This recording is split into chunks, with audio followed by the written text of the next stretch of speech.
बघा, मागच्या व्हिडिओमध्ये आपण पेज नंबर 1 बघितलं होतं. आता आपण बघणार आहोत किंगडम मोनेरा.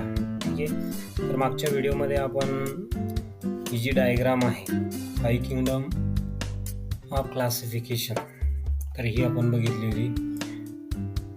ही एक्सप्लेन केली होती की 5 किंगडम सिस्टम ऑफ क्लासिफिकेशन कसं आहे, जे की बनवलेलं आहे रॉबर्ट विटकरने, बरोबर की नाही. 5 किंगडम कोणते, तर मोनेरा, प्रोटिस्टा, फंगी, प्लांटी आणि ॲनिमलिया. या व्हिडिओमध्ये आपण बघणार आहोत डिटेलमध्ये. तर मोनेरा पूर्ण डिटेल बघणार आहोत, नंतर प्रोटिस्टा पूर्ण डिटेल बघणार आहोत, नंतर फंगी, नंतर प्लांटी, नंतर ॲनिमलिया. तर चला बघूयात मोनेरा. ठीक आहे, तर मोनेरा बघूयात. मोनेरा बघा, मोनेरा जे आहे तर ते लिव्हिंग ऑर्गॅनिझम आहे. त्यामध्ये ते प्रोकॅरियोट्स आहेत. प्रोकॅरियोट्स म्हणजे यांच्या सेलमध्ये सेल ऑर्गेनल नसतात. यांचं जे न्यूक्लियस आहे ते वेल डिफाईन्ड नसतं. यांच्यामध्ये न्यूक्लियस नसतं. यांच्यामध्ये जे DNA असतं ते अस्तव्यस्त असतं, सर्वत्र स्प्रेड झालेलं असतं. त्यानंतर हे युनिसेल्युलर आहे. युनि म्हणजे सिंगल, सेल्युलर म्हणजे सेल्युला म्हणजे सेल, आणि सेल्युलर म्हणजे सेल असणारे, म्हणजे सिंगल सेल असणारे म्हणजेच युनिसेल्युलर. त्यानंतर किंगडम आहे. किंगडम कोणता आहे, तर मोनेरा. ठीक आहे. तर हे किंगडम बनवलेले आहेत. ही फर्स्ट स्टेप आहे. मग याच्यामध्ये पण खूप साऱ्या स्टेप्स आहेत. ठीक आहे. किंगडम नंतर फायलम असतं, नंतर क्लास, नंतर ऑर्डर, फॅमिली, जिनस, स्पेसीज असं असतं. हे सर्वात हायर लेवलचं क्लासिफिकेशन आहे किंगडम. ठीक आहे. चला तर मग बघूयात किंगडम मोनेरा. आता मोनेरा किंगडम मध्ये फक्त युनिसेल्युलर ऑर्गॅनिझम आहे. हे लक्षात ठेवायचं की मोनेरा किंगडम मध्ये काय फक्त युनिसेल्युलर ऑर्गॅनिझम आहे आणि प्रोकॅरियोट्स आहे, ज्यांच्यामध्ये काय नाहीये, वेल डिफाईन्ड न्यूक्लियस नाही. ऍक्टिव्हिटी बघूयात. एक ऍक्टिव्हिटी करून सांगितले, take a small drop of curd butter milk on the clean glass slide. काय करा, एक ड्रॉप घ्या कशाचा, कर्डचा म्हणजे दह्याचा एक थेंब घ्या, तो काय करा, किंवा मग बटर मिल्कचा घ्या, दह्याचा किंवा कशाचा, बटर मिल्कचा एक थेंब घ्या आणि तो स्लाइडवरती टाका. कशावरती टाका, स्लाइडवरती. ताकाचा घ्या किंवा दह्याचा घ्या, एक ड्रॉप घ्या आणि तो स्लाइडवरती टाका. त्यानंतर त्याच्यामध्ये थोडंसं पाणी टाका, dilute with the little water. थोडंसं पाणी टाका. Carefully keep a over sleep. Observe it under the high power of compound microscope. काय करा, त्याला कंपाऊंड मायक्रोस्कोपमध्ये काय करा, स्लाइडवरती ठेवा आणि त्याला ऑब्झर्व करा. व्हॉट डिड यू सी, काय दिसलं तुम्हाला ऑब्झर्व केल्यानंतर? Moving small rod like microbes are lactobacilli bacteria.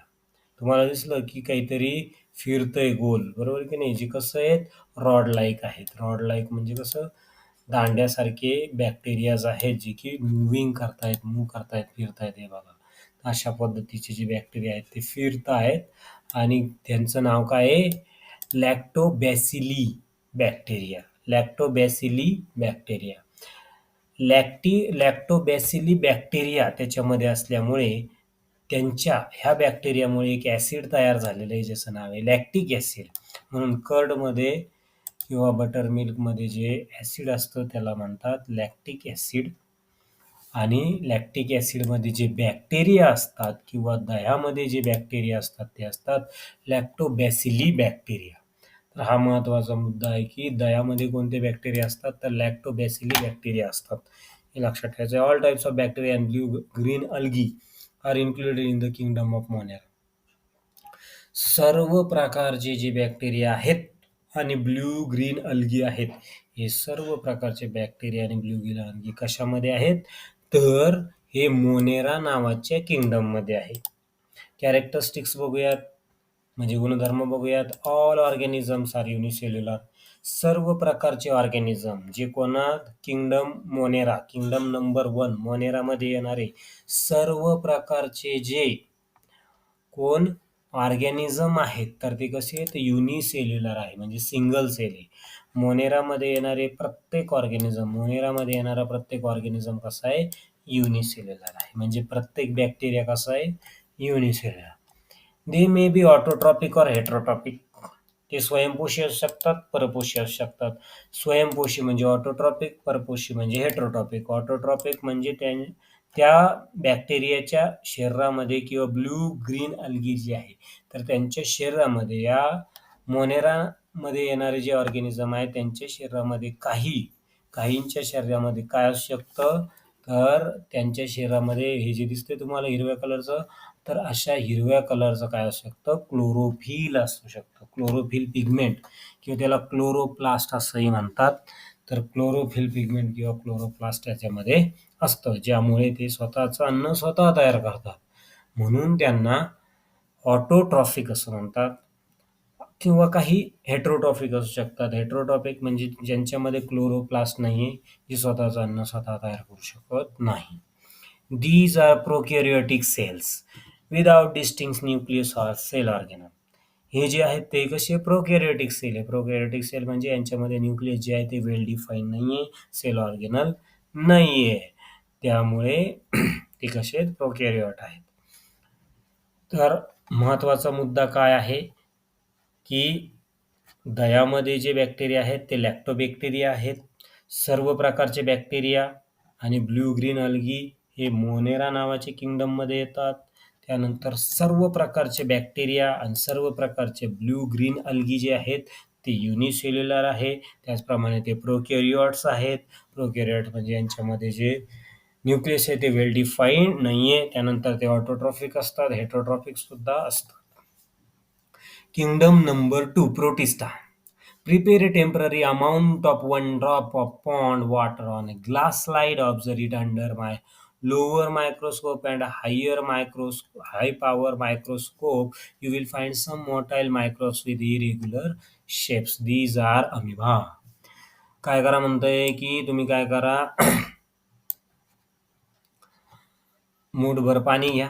त्याच्यामध्ये कशाचं पाणी घ्या, तर ते घ्या पॉन्ड वॉटर. तळ्यातलं पाणी घ्या, नदीतलं पाणी घ्या, धरणातलं पाणी घ्या आणि त्याच्यामधले 1-2 थेंब काय करा, ग्लास स्लाईडवरती ठेवा, जी की मायक्रोस्कोपची स्लाईड असते. त्या स्लाईडवरती 1-2 थेंब टाका आणि त्याला ऑब्झर्व करा. कशामध्ये, हाय पॉवर मायक्रोस्कोपमध्ये किंवा लो पॉवर मायक्रोस्कोपमध्ये तुम्ही काय करा, त्याला ऑब्झर्व करा. ऑब्झर्व केल्यानंतर बघा तुम्हाला काय म्हणता येते, you will find some motile microbes with irregular shapes. These are amoeba. ते काय असणार आहेत, अमिबा असणार आहेत. तुम्हाला काय करणार आहे, काही मायक्रोब्स दिसणार आहेत जी कशी आहेत, इरेग्युलर शेपमध्ये आहे. इरेग्युलर म्हणजे कसे, ज्यांचा जो आकार आहे तो कसा आहे, सेम नाही. त्यांचा जो आकार आहे तो कसा, सेम नाहीये, तो चेंज आहे. मोटाईल म्हणजे कसे, गतिमान. मोटाईलचा अर्थ काय, गतिमान. तर मायक्रोब्स तुम्हाला दिसतील जे कसे असतील, गतिमान असेल आणि इरेग्युलर शेपमध्ये असतील. त्यांचा आकार सारखा नसेल. बघा, याचा आकार वेगळा आहे, याचा आकार वेगळा आहे, याचा आकार वेगळा आहे, याचा आकार वेगळा आहे. म्हणजे किंगडम जो आहे प्रोटिस्टा, तर प्रोटिस्टा किंगडममध्ये जे ऑर्गॅनिझम आहेत तर ते प्रत्येकाचा आकार कसा आहे, वेगवेगळा दिसून येतो. कॅरेक्टरिस्टिक्स बघूयात. Protista are single cell organism with well defined nucleus encloses in the nuclear membrane. They have pseudopodia and hair like cilia or webs like flagella for locomotion. प्रोटिस्टामध्ये येणारे जे ऑर्गॅनिझम आहेत, प्रोटिस्टा नावाच्या किंगडममध्ये येणारे जे ऑर्गॅनिझम आहेत ते सर्व ऑर्गॅनिझम कोणते आहेत, तर सिंगल सेल ऑर्गॅनिझम आहेत. बघा प्रोटिस्टामध्ये, हे बघा प्रोटिस्टा युनिसेल्युलर ऑर्गॅनिझम आहे, म्हणजे सिंगल सेल ऑर्गॅनिझम आहेत. युकॅरियोटिक म्हणजे त्यांचं जे न्यूक्लियस ते वेल डिफाईन्ड आहे, त्यांच्यामध्ये सेल ऑर्गॅनल आहेत. ठीक आहे, परंतु तुम्ही म्हणशाल ह्याच्यात आणि याच्यात काय फरक आहे, युनिसेल्युलर आहे, हे पण युनिसेल्युलर आहे, परंतु यांचं जे न्यूक्लियस आहे ते वेल डिफाईन्ड नाही आहे. यांच्या जे न्यूक्लियस आहे ते वेल डिफाईन्ड आहे. यांच्यामध्ये सेल ऑर्गॅनल नाही आहे, यांच्यामध्ये सेल ऑर्गॅनल आहे. चला, तर मग प्रोटिस्टा समजला असेल पहिला. दुसरं काय म्हणताय की in they have pseudopodia. Pseudopodia, pseudo म्हणजे खोटे, फॉल्स, आणि पोडिया म्हणजे फीट. फॉल्स फीट म्हणजे खोटे पाय असणारे. खोटे पाय असणारं कोण, तर अमिबा. हे अमिबाचे पाय. हा मुवमेंट करण्यासाठी खोट्या पायांचा उपयोग करतो, म्हणजे हे त्याचे पाय हालचाल करण्यासाठी तो पायांचा उपयोग करतो, जे कसे ते खोटे आहे. म्हणजे त्याची कंटिन्युअसली आपल्याला जसे पाय आहे, आपल्या पायामध्ये चेंज होत नाही, तसं त्याच्या पायामध्ये चेंज होतो. ते कायम बदलत असतात. त्यामुळे त्यांना म्हणतात सुडोपोडिया, म्हणून त्याचा आकार सुद्धा चेंज होत असतो. अमिबाचा आकार हा कायमस्वरूपी बदलत असतो, म्हणून त्याला सुडोपोडिया म्हणतात. ज्या प्राण्यांचे आकार चेंज होतात त्यांना सुडोपोडिया म्हणतात. त्यानंतर hair like cilia. Hair like cilia म्हणजे त्यांना केस असतात. या ठिकाणी जर कधी आपण बघितलं तर हा जो पॅरामेशियम दिसतो याला हेअर्स आहे बघा. तर ह्या हेअर्सच्या मदतीने हा काय करतो, लोकोमोशन करतो. म्हणजे काय करतो, फिरत असतो इकडून तिकडे तिकडून इकडे फिरण्यासाठी, मुवमेंट करण्यासाठी, याच्या बॉडीची मुवमेंट करण्यासाठी किंवा लोकोमोशन करण्यासाठी, एका जागेवरून दुसऱ्या जागेवर जाण्यासाठी हा जो पॅरामेशियम आहे या हेअरचा उपयोग करतो. अमिबा जो आहे तो सुडोपोडिया म्हणजे नकली पायांचा उपयोग करतो. त्याचनंतर बघा, whip like flagella for locomotion. काही जे आहेत ते काय करतात, फ्लॅजिला, व्हिप म्हणजे चाबूक, तर चाबकासारखा फ्लॅजिला आहे. फ्लॅजिला म्हणजे ही शेपूट. तर ही कोणाला, युग्लिनाला. बघा, युग्लिनाला कशी शेपूट आहे. तर या शेपटीच्या मदतीने हा युग्लिना काय करतो, मुवमेंट करत असतो. त्यानंतर बघा, ऑटोट्रॉप्स आहेत काही हेटेरोट्रॉप्स आहेत. ऑटोट्रॉप्स म्हणजे स्वयंपोषी. युग्लिना जो आहे तो स्वयंपोषी, वॉलवॉक्स हा सुद्धा स्वयंपोषी. हे दोघं जे दिसत आहेत हे युग्लिना आणि वॉलवॉक्स यांच्यामध्ये क्लोरोफिल आहे. बघा, हिरवा कलरचा याच्यामध्ये पण आहे. तर यांच्यामध्ये क्लोरोफिल पिगमेंट आहे, म्हणजे क्लोरोप्लास्ट आहे. त्यामुळे हे काय आहेत, ऑटोट्रॉप्स आहे. म्हणजे हे स्वतःचं अन्न स्वतः तयार करू शकतात. फोटोसिंथेसिस प्रोसेस हे दोघं करू शकतात. मग आपण जर कधी म्हणलं की प्रोटिस्टामध्ये कोण आहे जे फोटोसिंथेसिस करू शकतात, तर ते कोण आहे, युग्लिना आणि वॉलवॉक्स नावाचे 2 मायक्रो ऑर्गॅनिझम आहे. आणि फोटोसिंथेसिस न करणारे म्हणजेच काय, हेटेरोट्रॉप्स. तर कोण आहे, अमिबा आणि पॅरामेशियम. हे जे अमिबा आणि पॅरामेशियम दिसत आहेत तर यांच्यामध्ये असा हिरवा कलर दिसत नाही, यांच्यामध्ये क्लोरोप्लास्ट नाही, त्यामुळे हे फोटोसिंथेसिस करू शकत नाही. त्यामुळे हे परपोषी आहे. दुसऱ्यांचं अन्न खातात किंवा दुसऱ्यांना खातात अन्न म्हणून, किंवा दुसऱ्यांनी बनवलेलं अन्न खातात म्हणून हे कसे, हेटेरोट्रॉप्स. आणि हे ऑटोट्रॉप्स. ऑटोट्रॉप्स म्हणजे स्वतः अन्न तयार करतात. हेटेरोट्रॉप्स म्हणजे स्वतः अन्न तयार करू शकत नाही, परपोषी आहे. त्यानंतर आहे फंगी. ठीक आहे, तर फंगी बघूयात आता 2 मिनिटांमध्ये. ॲक्टिव्हिटी दिलेली आहे. Take a moist piece of a bread, bhakri, and keep it in the container with the lid of 2 to 3 days. After 2 to 3 days, find a cotton thread like tuft is found growing on the surface of the bread. Prepare a temporary amount of threads from the culture and observe it in the under microscope. काय म्हणतंय बघा, काय करा, ब्रेडचा तुकडा घ्या नाही तर भाकरीचा तुकडा घ्या. 2-3 दिवस काय करा, त्याला डब्यामध्ये, कंटेनरमध्ये ठेवा. त्याच्यावरती झाकण ठेवा. 2-3 दिवस तसंच राहू द्या. 2-3 दिवसानंतर उघडा. तुम्हाला दिसेल की त्याच्यावरती काय झालेलं आहे, टफ आलेलं आहे. टफ म्हणजे कसं, त्याच्यावरती टफ म्हणजे काय म्हणता येईल त्याला मराठीमध्ये, गुच्छ किंवा गुच्छ आलेला आहे. थोडक्यामध्ये काय आलेलं आहे की टफ आलेला आहे, म्हणजे त्या ठिकाणी तुम्हाला थोडेसे फुलासारखे गुच्छ दिसतील, तर ते आलेले आहेत. वाढताना दिसतील ब्रेडवरती किंवा मग भाकरीवरती. त्याला काय करायचं, घ्यायचं आणि घेतल्यानंतर काय करायचं, त्याला उचलायचं आणि मायक्रोस्कोपमध्ये ठेवायचं. ठीक आहे, थ्रेड, त्याचे जे धागे आहेत थोडेसे गुच्छे ते घ्यायचे आणि मायक्रोस्कोपमध्ये ठेवायचे आणि त्याला ऑब्झर्व करायला सांगितलंय. ऑब्झर्व केल्यानंतर काय दिसेल, तर तुम्हाला अशी फंगी दिसेल. फंगी म्हणजे बुरशी. ठीक आहे, कॅरेक्टरिस्टिक्स बघूयात. फंगीचे characteristics, these are non green. Fungi कशी आहे, नॉन ग्रीन आहे. म्हणजे नॉन ग्रीन म्हणजे काय बरं, फंगी कशा आहे, नॉन ग्रीन. नॉन ग्रीन म्हणजे त्या हिरव्या नाही आहेत. हिरव्या नसल्या म्हणजे ते हेटेरोट्रॉप्स आहेत. युकॅरियोटिक आहे. युकॅरियोटिक म्हणजे काय बरं, युकॅरियोटिक म्हणजे यांचं जे न्यूक्लियस ते वेल डिफाईन्ड आहे. यांच्यामध्ये सेल ऑर्गेनल आहे. हेटेरोट्रॉफिक ऑर्गॅनिझम आहे. हेटेरोट्रॉफिक म्हणजे परपोषी आहे, स्वतःचं अन्न स्वतः तयार करू शकत नाही. फंगस हे स्वतःचं अन्न स्वतः तयार करू शकत नाही. Most of them are saprotrophs. They feed upon decaying organic matter. Saprotrophs आहेत. सॅप्रोट्रोप्स म्हणजे दुसऱ्याचं अन्न शोषून घेतात, दुसऱ्याच्या शरीरातलं अन्न शोषून घेणारे आहेत. म्हणजे जे डिकेइंग ऑर्गॅनिक मॅटर आहे, म्हणजे कुजलेलं किंवा खराब होणारं जे अन्न आहे, किंवा मग मेलेले जे ॲनिमल्स आहेत, प्लांट्स आहेत, तर त्यांच्या शरीरातलं जे न्यूट्रिशन आहे ते खाऊन टाकतात हे, म्हणून यांना सॅप्रोट्रॉप्स असं म्हणतात. दुसऱ्याच्या शरीरातलं न्यूट्रियन्स ओढणारे जे आहेत ते सॅप्रोट्रॉप्स असतात. Their cell wall is made up of tough and complex sugar called chitin. बघा, त्यांची जी सेल वॉल आहे कोणाची, तर फंगसची. या फंगसची जी सेल वॉल आहे तर ती सेल वॉल कायटीनने बनलेली आहे. कायटीन हा एक पदार्थ आहे, त्या कायटीनने बनलेले आहे. कायटीन म्हणजे काय, तर टफ आणि कॉम्प्लेक्स शुगर आहे. टफ म्हणजे कठीण आणि कॉम्प्लेक्स म्हणजे गुंतागुंतीचं. शुगर म्हणजे ग्लुकोज म्हणजे साखर थोडक्यामध्ये. तर ग्लुकोज आहे, ग्लुकोज कसंही कॉम्प्लेक्स आहे आणि टफ आहे, त्याला आपण कायटीन म्हणतो. तर हे महत्वाचा मुद्दा आहे की फंगीची जी सेल वॉल आहे, बुरशीची जी सेल वॉल आहे ती कशाने बनलेली आहे, कायटीनने. बुरशीची सेल वॉल ही कायटीनने बनलेली आहे. कायटीन म्हणजे टफ आणि कॉम्प्लेक्स शुगर. बुरशीची सेल वॉल कायटीनने बनली. कायटीन म्हणजे टफ आणि complex sugar. Some fungi are thread like and many nuclei are present in the cytoplasm. काही फंगी जे आहेत ते दोऱ्यासारखे दिसतात, त्यांच्यामध्ये सायटोप्लाझम असतो. सायटोप्लाझम हा एक द्रव आहे, तो त्यांच्यामध्ये असतो आणि त्या सायटोप्लाझममध्ये न्यूक्लियस असतो. एक्झाम्पल, बेकर सिस्ट म्हणजे जो पाव तयार करतो त्याला म्हणतात बेकर्स, आणि पाव तयार करण्यासाठी यीस्ट लागतं, एका प्रकारचं फंगस लागतं.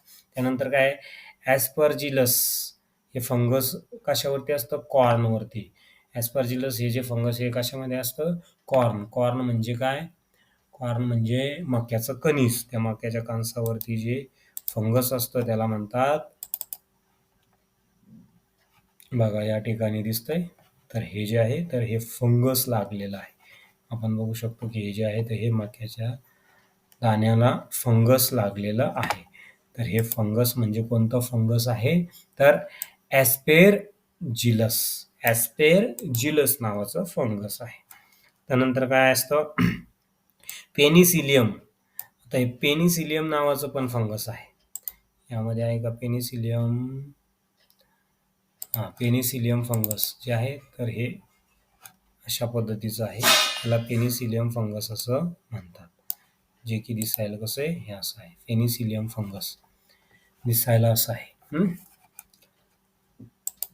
त्याच्यानंतर पेनिसिलियम फंगस झालं, नंतर हे मशरूम आहे या ठिकाणी आपण बघू शकतो. तर मशरूम जे आहेत हे सुद्धा काय, फंगस आहे. हे मल्टीसेल्युलर ऑर्गॅनिझम आहे. Though many systems of classification are introduced after the Whitaker's 5 kingdom of system are widely accepted. विट्स्करच्या 5 kingdom सिस्टमला तर ॲक्सेप्ट केलेलंच आहे. त्याचप्रमाणे त्याच्यानंतर पण खूप साऱ्या क्लासिफिकेशन बनवलेले आहेत. खूप सारे क्लासिफिकेशन बनवलेले आहेत. वेगवेगळ्या शास्त्रज्ञांनी पुन्हा क्लासिफिकेशन बनवलेले आहेत. परंतु विटकरचं जे क्लासिफिकेशन आहे ते महत्त्वाचं आहे. या ठिकाणी एक लाईन आहे बघा, institutional work, institute of virology जे आहे, व्हायरॉलॉजी म्हणजे व्हायरसचा अभ्यास ज्या ठिकाणी केला जातो त्याला व्हायरॉलॉजी असं म्हणतात, ज्या शास्त्रात केला जातो. व्हायरसचा अभ्यास करणारं शास्त्र म्हणजे virology. National institute of virology कुठे, पुण्याला कुठं आहे ते बघा, Indian council of medical research या ठिकाणी तुम्ही गेल्याच्या नंतर त्या ठिकाणी तुम्हाला नॅशनल इन्स्टिट्यूट ऑफ व्हायरॉलॉजी सापडेल आणि त्यामध्ये तुम्ही व्हायरसचा अभ्यास करू शकता. तर हे institute, national institute of virology केव्हा स्थापन झालेलं आहे, तर 1952 स्थापन झालेलं आहे.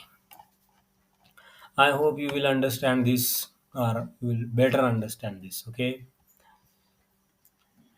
so I will meet you in the next lecture. Until goodbye.